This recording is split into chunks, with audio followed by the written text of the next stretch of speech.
Matryoshka. Parce qu'il faut aussi apprendre à recevoir. Mais il y a un autre sujet qu'aborde Fatima Al lorsqu'elle parle de cuisine. Elle évoque la force politique des produits qui retracent l'histoire, mais aussi de plats qui de tout temps ont réuni autour d'une même table ceux qui n'arrivaient pas forcément à s'entendre. La cuisine est au cœur de tout et elle est une arme redoutable contre le repli.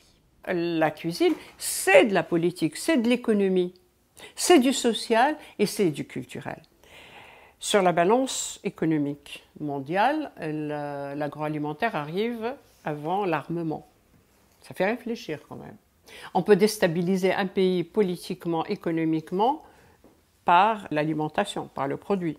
Si demain il y a une grève, les humains décident de ne pas manger du blé, du sucre, du maïs, tout s'écroule. Ils peuvent avoir les plus grandes bombes atomiques du monde, ça ne fera pas le poids avec les gens qui ne mangeront plus ces produits-là. Quand on voit, par exemple, le rôle de la noix de muscade, on est en l'an 1000, l'Europe était complètement endormie, c'est quand même fou. Toute la richesse, toute la force, la suprématie de la Hollande, tout leur pouvoir est basé sur le commerce de la noix de muscade. Ils se sont enrichis grâce à une seule épice, la noix de muscade. Celui qui dominait la route des épices dominait le monde. Parce que les épices, c'était pas pour la cuisine, ils n'étaient pas destinés à la cuisine.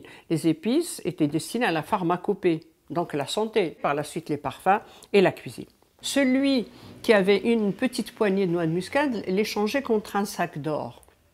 Donc c'était vraiment la ruée vers l'or. Et là on découvre aussi, et c'est pour ça que la noix de muscade a changé le cours de notre histoire, parce qu'on a découvert aussi la route des Amériques.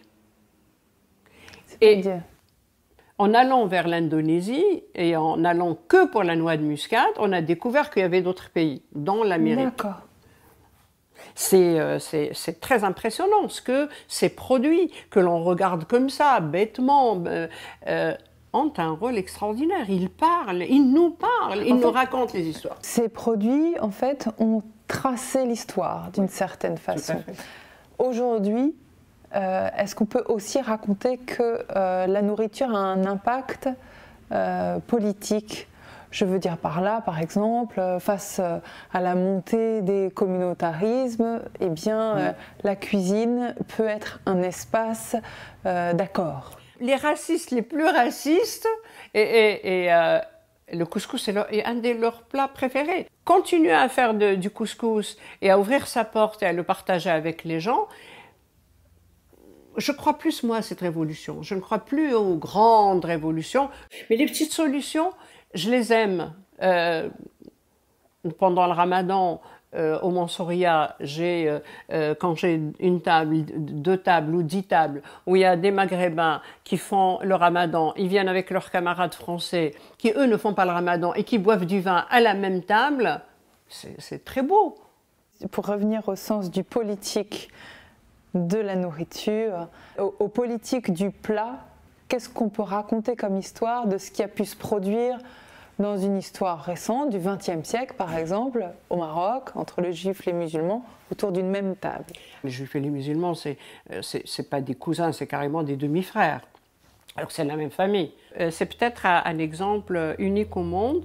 Les juifs au Maroc et les musulmans sont ensemble depuis plus de 2000 ans. D'abord, c'est la même racine berbère. Ils ont 2 cuisines.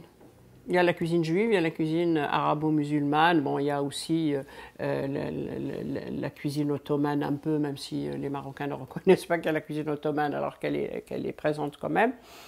Voilà, on a 2 peuples qui vivent ensemble, chacun sa religion. Aucun ne demande à l'autre de s'assimiler pour être ensemble.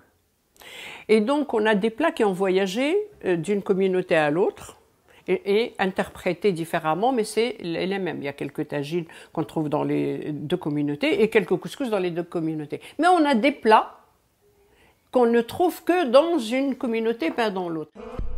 Matryoshka.